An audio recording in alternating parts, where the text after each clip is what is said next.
In celebration of its 10-year anniversary, the folks at SNK compiled all the entries in the Metal Slug series into one anthology game for its addicted players to take a crack at, and I couldn't be happier with this title. In all honesty, I was one of those kids who spent hours and possibly complete paychecks feeding the arcade machines just to play the Metal Slug games with my friends. With all the quarters that I spent on playing the game, I could have purchased the damn arcade machine and saved some cash.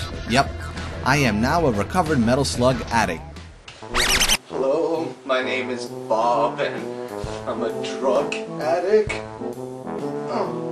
Hello, my name is Bill and I'm a sex addict.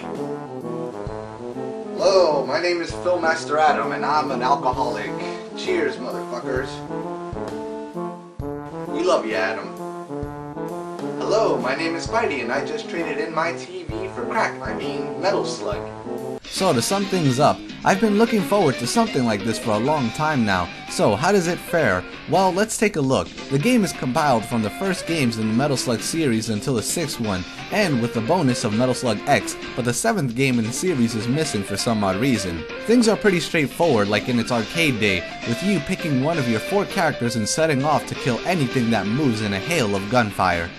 You know, sometimes I feel that the game was inspired by 80s action movies. Now, I don't know how the game runs on other systems as I own it for the PSP, so I can only judge it based on that. And for the PSP, the game runs fairly smooth and looks beautiful. Colors and backgrounds are flushed out, so despite playing the same game from the old days, new things stand out that you may have not noticed before due to a presentation boost. You also have the option to change the screen resolution and its presentation to widescreen if you like, but for some odd reason, higher settings seem to cause slowdown within the game from time to time, so players beware. Speaking of things like slowdowns, for an old and simple game on the PSP, it suffers from a lot of long loading. For example, during certain games you'll have to wait for the game to load just to highlight a different character during the selection process. You also have to go through 2 long loading screens before playing as your selected character, and loads tend to be long and annoying. Usually I would let something like this go, but given that the hardware is essentially a PS2 on the go, gives it no excuse to have so much loading time and trouble playing a simple 2D side-scroller. That's lazy programming, SNK! Gameplay remains untouched, as it is still a 2-button side-scrolling killing spree while avoiding an ocean of bullets. Now, I don't know if it's just me or the game, but it seems like the difficulty was amped up in terms of dodging. Now, I know that you had to dodge an assload of stuff during the game's arcade run, but I don't remember it being so goddamn hard. Many times you'll get caught in an impossible scenario where dying is your destiny, and you'll have not a fraction of an inch to move in order to fight back. It's beyond unfair and sometimes just plain annoying. I don't need to dodge anything. I shoot dice within an inch.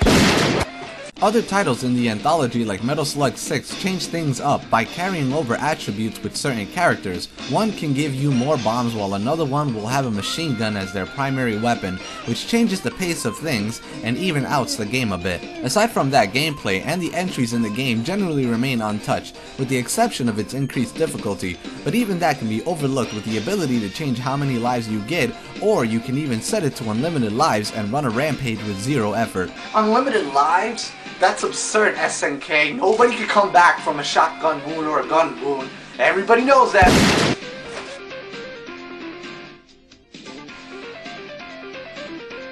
The game also gives players an incentive to play the game past a few times via a purchasing system that allows you to obtain locked artwork and other hidden little prizes. Each time you complete a game, you get spending dough to unlock new stuff. There's really nothing big to unlock, but it does add some minor replay value to the game, and leaderboards return so you can have your high score and fight among friends over who is the best.